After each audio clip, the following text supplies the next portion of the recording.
All right, let's dive into the world of personal budgets. Yeah, I know. Budgets might not sound like the most exciting topic. but they can be. True. We're going to prove it on this deep dive. We're going to look at how a budget can actually help you live a better, more fulfilling life. Exactly. It's not about restriction. Right. It's about empowerment. I love that. Yeah. And we've got some great material to help us understand all of this, like insights from Wikipedia, which helps us understand not just what a budget is, but Yeah. why it matters, like how it can help us avoid debt, plan for a comfy retirement, and even handle those unexpected things that pop up in life. And let's face it, those unexpected things, they always seem to happen. They do, and a financial cushion can make a world of difference. Okay, so let's say I'm on board with the whole budgeting thing. Great. Where do I even start? There are so many different methods out there. That's true. There are lots of options. But think of it like a buffet of budgeting styles. Ooh, a buffet. Right. You can pick and choose what works best for you. I like that. Wikipedia outlines a few popular methods, like the 50-30-20 budget. Okay, 50-30-20, break that down for me. Sure. So basically, you divide your after-tax income into 3 categories. Right. 50% goes towards your needs, things like housing, groceries, utilities, transportation. The essentials. Yes. Then 30% is allocated for your wants. Think dining out, entertainment, hobbies, those things that add a little spice to life. Gotcha. The fun stuff. Exactly. And lastly, the crucial 20% Right? that's dedicated to savings and paying down any debt you might have. I like how this system acknowledges that enjoying life is still part of the equation. Absolutely. It's all about balance. It's not about deprivation. Got it all. It's about making conscious choices. Exactly. Now, the lines between needs and wants can be a little blurry sometimes. Yeah, for sure. Like that daily latte. Oh, yeah. It could be a need if it truly helps you function. Sure. But it could also be a want that you can scale back on if needed. It's all about knowing yourself and your priorities. Right. So, are you ready to explore some other methods? Hit me with them. What else is out there? All right. Well, another approach Wikipedia mentions is the pay yourself first method. Pay yourself first. I like the sound of that. Right. It's all about shifting your mindset. Okay. Instead of saving whatever is left over, Yeah. you make saving a priority right from the start. So how does that work? You decide on a percentage of your income to save. It could be 20%, 30%, or even more, and you automatically set that money aside as soon as you get paid. So you're literally paying yourself before anything else. Exactly. I could definitely see that adding up over time. Absolutely. And it makes saving a habit, not an afterthought. Makes sense. Wikipedia mentions some variations on this, like the 70-30 or 60-40 split, just depending on your goals. So there's flexibility. Oh, definitely. You can adjust as you go. This is starting to feel less intimidating and more like, a puzzle you can solve over time. I like that analogy. Now, what about people who are saving for multiple things at once? A vacation, a down payment. It can be overwhelming. You're right, it can. That's where sub-savings accounts come in. Ooh, sub-saving. It's like having separate buckets for your different goals. So instead of one big savings account, you have targeted accounts. Precisely. So one for that dream vacation, another for the down payment. That's way more motivating. I think so too. It makes those big goals seem more achievable. It's like you can actually see the progress. Exactly. Speaking of seeing progress, Wikipedia gives this example. Let's say you're aiming for a $5,000 vacation in 2 years. Okay. A quick calculation shows you'd need to save about $208 each month to reach that goal. Wow. Suddenly that vacation feels more real. Right. It's not just a distant dream anymore.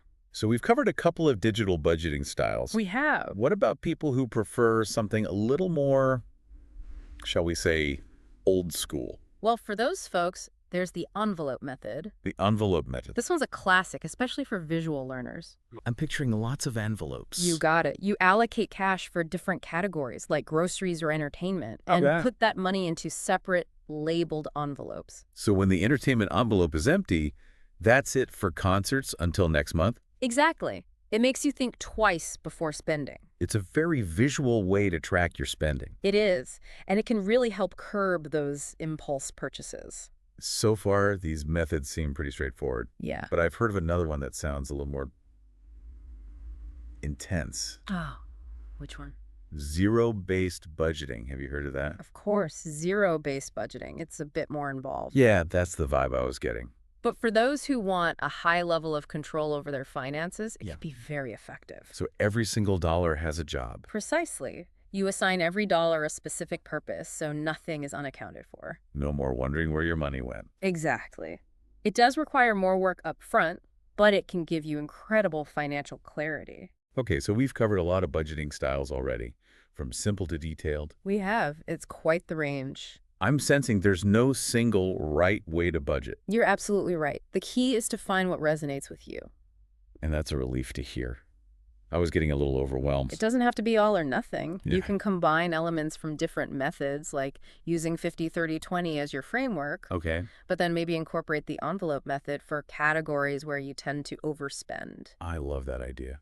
It's all about finding what works for you. Exactly. What empowers you to take control of your finances and live a more fulfilling life? Which is ultimately what we all want. It is. And speaking of empowerment, Yeah. in our next segment, we'll explore how technology can be a valuable ally in your budgeting journey. Ooh, budgeting and technology. There are some amazing tools out there. It might even make managing your money, dare I say, enjoyable. All right, you've got my attention.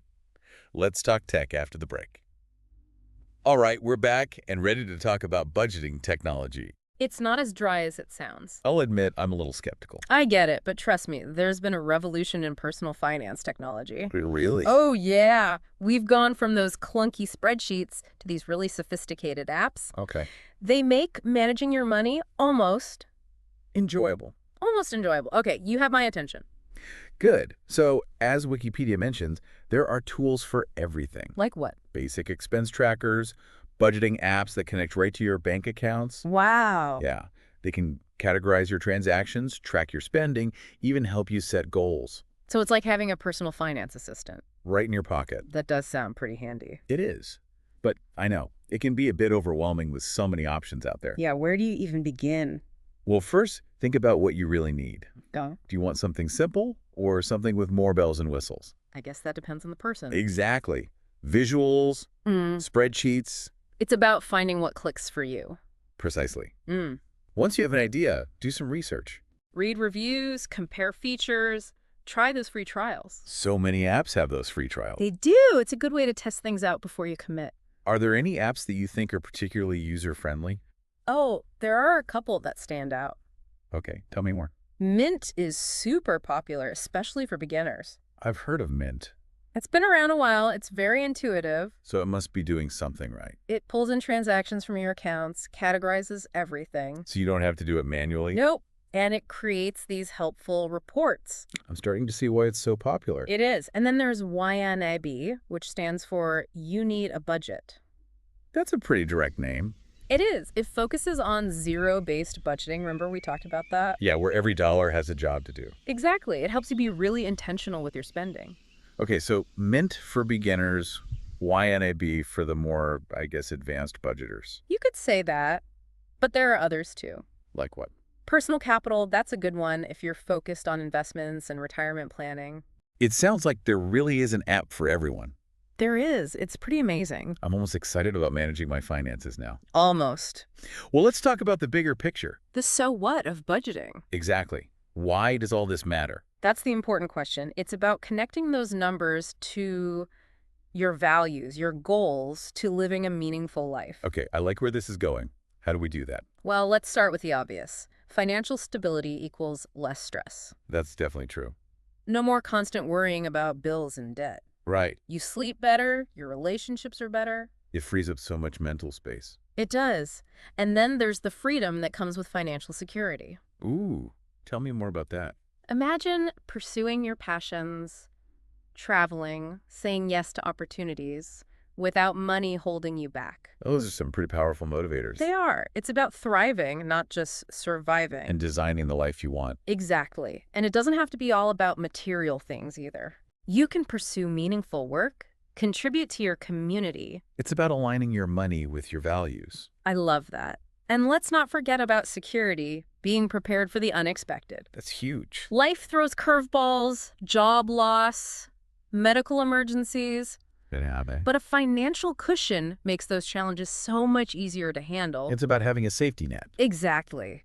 So we've covered a lot of ground here. We have, from the nitty-gritty of budgeting to the bigger picture of how it impacts our lives. It's all connected. It is, but I have to admit I'm feeling a little overwhelmed with all this information. I understand.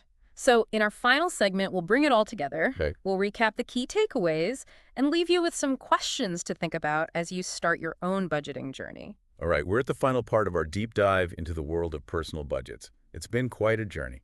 It has. We've covered so much. We really have, from those different budgeting styles to the way a good budget can truly improve your life. It's not just about numbers, is it? Not at all. It's about aligning your spending with what truly matters to you. Living a life that feels authentic and fulfilling. Absolutely. So, as we wrap up, what are some key takeaways you'd like our listeners to remember?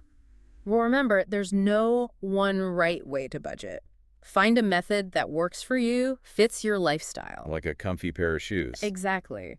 And remember, your needs and goals might change, so be flexible. It's a journey.